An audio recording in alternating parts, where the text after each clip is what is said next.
इसके खिलाफ हम शिकायतें करेंगे। बहुत कम मतों से मैं हारी हूँ, तो लोगों का बिल्कुल विश्वास है मुझ पर, उनकी उम्मीदों पर मैं खरी उतरूँगी। एक प्रबल विपक्ष की भूमिका मैं निभाऊंगी और भ्रष्टाचार को उजागर करने में जनता का साथ। इसकी शिकायत कैसे करेंगे जो फर्जी वोटर्स तैयार किए गए, दोहरे वोट बनाए गए? साहब ने बताया कि डीसी जी ने तो अपनी मजबूरी बता दी कि वो कुछ नहीं कर सकते, क्योंकि देखिए जो अधिकारी है वो प्रशासन का दबाव उन पर होता है।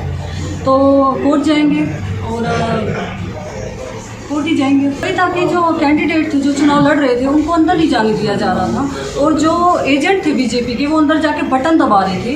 मैं गई भी थी, ये शीतल जी बैठी हैं, काफ़ी लड़ाई भी हुई हमारी। हम वीडियो बनाने लगे तो पुलिस वाले अंदर भाग गए, हम उनके पीछे पीछे गए तो उन्होंने हाथ जोड़ लिए कि मैडम प्रशासन का दबाव था, हमारी नौकरी चली जाएगी। तो वहाँ पे हम इसलिए थोड़े से सॉफ्ट पड़े, क्योंकि 1.5-2 घंटा, जैसे 31 वार्ड में 1.5-2 घंटा धांधली हुई है और प्रॉपर बोकस वोट वहाँ पे दी है। वहाँ से हालांकि मैं चुनाव जीती हूँ, पर मेरा मार्जिन और बड़ा होना था वहाँ से। 6134 वोट हैं। 6134 वोट उन लोगों की है जो बीजेपी के पटके पहन रखे हैं, उनके फोटो भी धीरे धीरे आपके पास पहुंचने शुरू हो जाएंगे।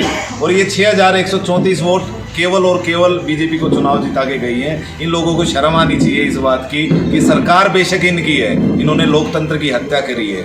और इसकी शिकायत जहाँ तक बात है तो हम डीसी को भी कर चुके हैं, राज्य चुनाव आयोग को भी भेज चुके हैं। ये पूरी लिस्ट बाकायदा पूरी लिस्ट हमने इसलिए भेजी है ताकि कल को ये ना कहे हमें लिस्ट नहीं मिली, हमें नहीं पता किसकी डबल वोट है। ये डबल वोटर की लिस्ट भी भेजी है और अब चुनाव जाने की भी तैयारी है। कोर्ट का खटखटाएंगे दरवाजा? बिल्कुल बिल्कुल, कोर्ट के अलावा हमारे कोई इलाज नहीं है, क्योंकि जिस हिसाब से इन्होंने लोकतंत्र की हत्या करी है वो वाकई में बड़ी शर्मनाक और बेहद निंदाजनक ये स्थिति है बहादुरगढ़ के लिए। क्योंकि अगर इन लोगों को काम ही कुछ करना होता तो कम से कम लोकतंत्र की हत्या ना करते। इन लोगों को सिर्फ कमीशन खाने से मतलब है, इन लोगों को सिर्फ और सिर्फ अपनी भ्रष्टाचार से मतलब है। जिस हिसाब से ठेकेदारों के चेक रुकवाए हैं वो बहुत बड़ा मामला है। कि मैं ये पूछना चाहता हूँ, इन्होंने ठेकेदारों के चेक अगर काम हो गया था तो रुकवाई क्यों?